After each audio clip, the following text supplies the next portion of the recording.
Abbie, that performance today pretty much summed up our season, all the effort, all the hard work that these girls have put in over the year, and what a comeback in that second half. Yeah, what a game. First of all, I thought it was a fantastic advert for women's football in front of what was a record crowd and a packed house. I'm sure they enjoyed it.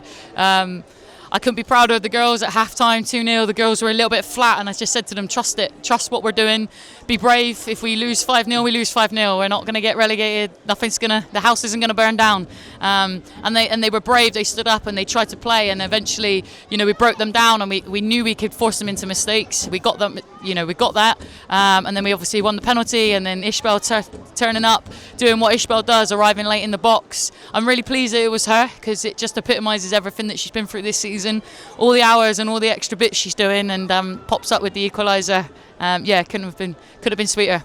The goals would come in the second half for the comeback, but you must have been really pleased with the response that you had, because there were certainly chances for us in that first half. Yeah, absolutely. And if we've not gone with a runner. We knew we would be punished if we didn't do that, and they've punished us first run, and then the second one's a fluke. That's never happening again.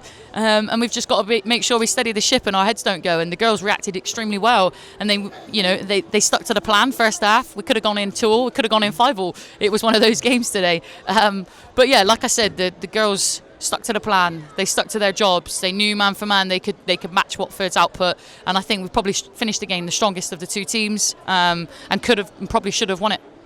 You said pre-match for the girls to leave everything out there, and didn't they just? It was a fantastic effort on a rare hot day in our season. Yeah, I know. I said to the ref, is there any chance of a water break? And he laughed at me. I was boiling here. So, yeah, no, look, they've got a long off season now. They'll all be on the sun loungers in a week or two, no doubt. So it was important that they left it all out there. Literally, they gave it their all, and they give it their all every week. Every single Sunday, I'm stood here saying the same things to you. We were brave. We did this. We did that. And yeah, it just epitomises us. To wear this badge, you have to give it everything. You are a very unique, special football club. You've got to make sure you work hard for the badge.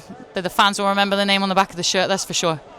Speaking of being a unique football club, over 3,000 people here today. They made a great atmosphere, particularly in that second half. You could really feel the crowd behind you.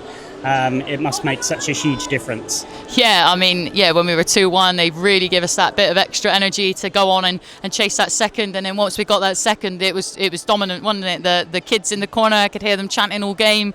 Just absolutely fantastic. What a day, what an occasion. I think these days don't happen, though, without people behind the scenes, people like yourself that don't get the credit and the recognition that they deserve. So huge thank you for everything you do, and huge thank you to all the football club and the staff for making these days possible. And finally, we need to mention Zoe Watkins, Zoe Cunningham. Their final games today both had an impact on today's result, and the perfect way in many respects to go out. Yeah, absolutely, and full credit to Watford for the send-off they give Zoe Watkins. Emotional one for her, and yeah, look, they are two absolute legends. I've been talking about them all week and how their moments have changed this football club's trajectory. Zoe Watkins' goal here 5-6 years ago, and the Zoe Cunningham free kick. They'll be forever remembered as legends. They're incredible people, first and foremost, off the pitch, and they'll be a sad miss to the squad, but I'm incredibly proud to have had them within us.